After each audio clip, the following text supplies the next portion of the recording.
Mga tiktropa, bukas magaganap ang pinaka-inaabangan nating huling banggaan ng 6 na pinakamatatag na mga kampyon ng Tanghalan ng Kampiyon! Kaya naman super special ang morning natin dahil 2 showcase performances ang inihanda ng ating mga grand finalists. Today, unang sasalang ang kampyon na nakapwesto na sa grand finals as early as March. Wow! Performing with the OPM hit maker, Renz Verano, ang kampyon mula Caloocan, Baron Angeles!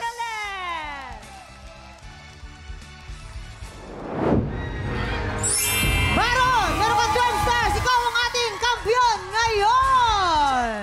Bago maniwala yung iba, ikaw muna ang dapat maniwala sa sarili mo. March 5, 2025, Miyerkules.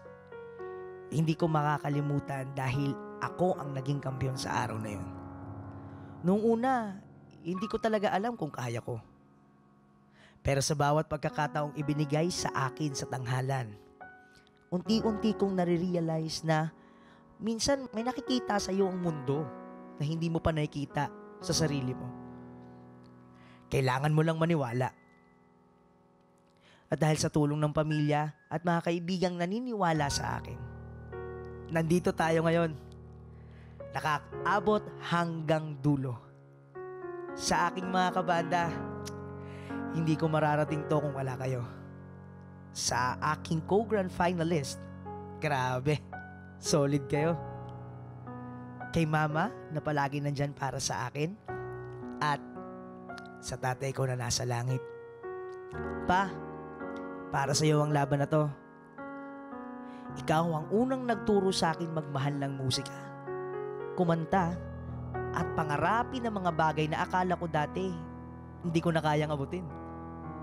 Mahal na mahal kita, pa. Ikaw ang pinakaunang naniwala sa akin.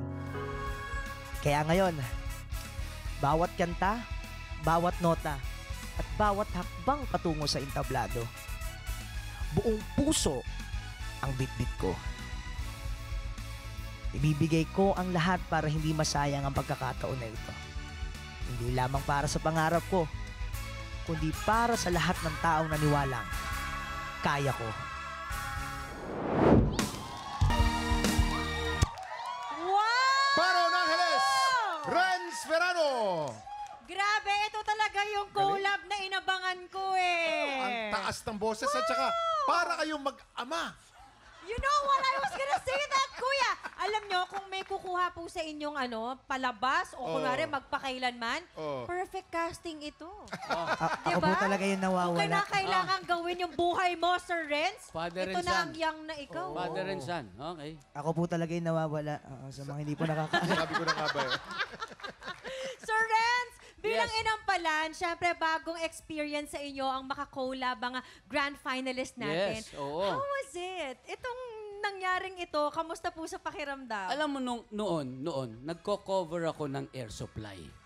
Oo, nagko-cover ako. Yan ang trabaho ko nung araw. Yung air supply, Bryan Adams.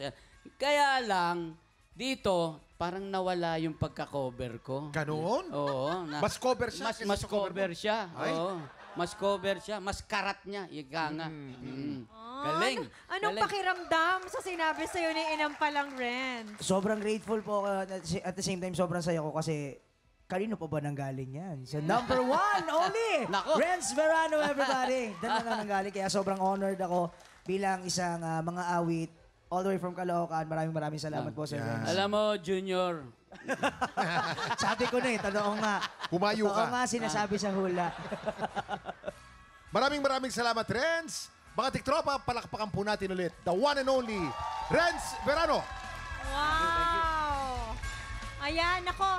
Baron, balita namin, mahirap ang mga pinagdaanan mo recently dahil ilang beses kang nagkasakit. Yes po. Kamusta ka naman ngayon? So far, medyo bumabawi-bawi naman. Oo, pinaka mabigat na naging sakit ko is almost 1 week akong straight na Okay. tinatrangkaso, may ubo before, then sumasakit yung ulo. Siguro, time has taken its tolls nga nung sa mga years na nagigig ako or sa mga So, kailangan na siguro pahinga lang. That's true. Pahinga. That's true. More rest. Yan. Okay. Bilang ikaw ang longest surviving grand finalist, ikaw din ang may pinakamahabang preparation sa grand finals. Anong aasahan ng mga fans mo sa grand finals from Baron Angeles? Well, apparently, no, meron na tayong napiling song. And at the same time, yung song na yon, grabe, gagawan ko siya ng panibagong twist na never been heard sa ibang Uy. mga... Uy! Oo, actually. Exciting yan. Nakaka-excite. Kahit ako mismo exciting kasi kaya never been heard kasi kahit ako hindi ko pa siya natutugtog ng ganun eh. Oh, even for you. Even for me, yes. Ay, Exactly. naku, abangan natin. Alam mo, tinanong din natin yung iba nito eh. Oh. Meron bang biggest threat para sa'yo? Kung sino naman yon?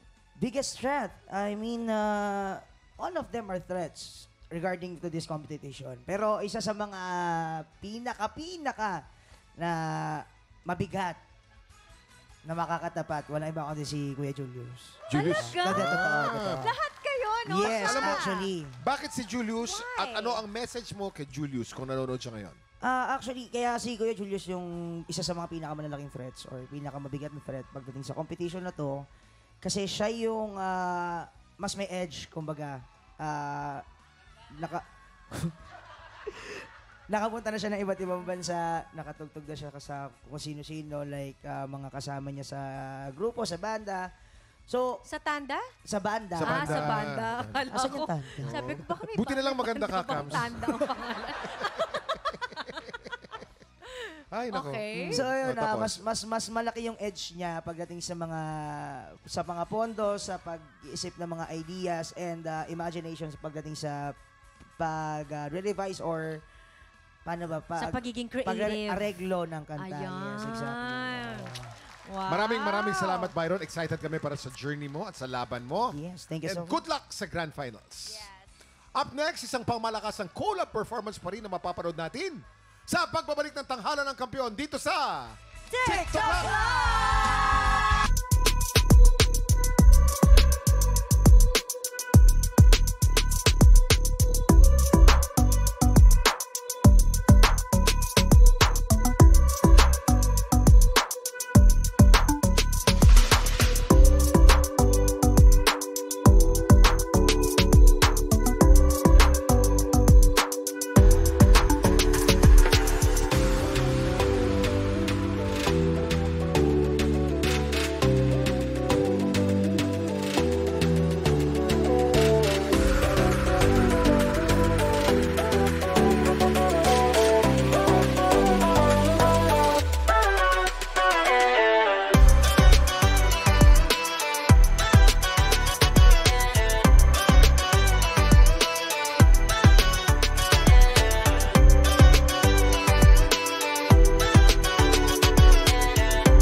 Tropa, pinanood mo hanggang sa dulo itong video na to? Very good ka! For more happy time, watch more TikTok Clock videos on our official social media pages and subscribe to GMA Network official YouTube channel.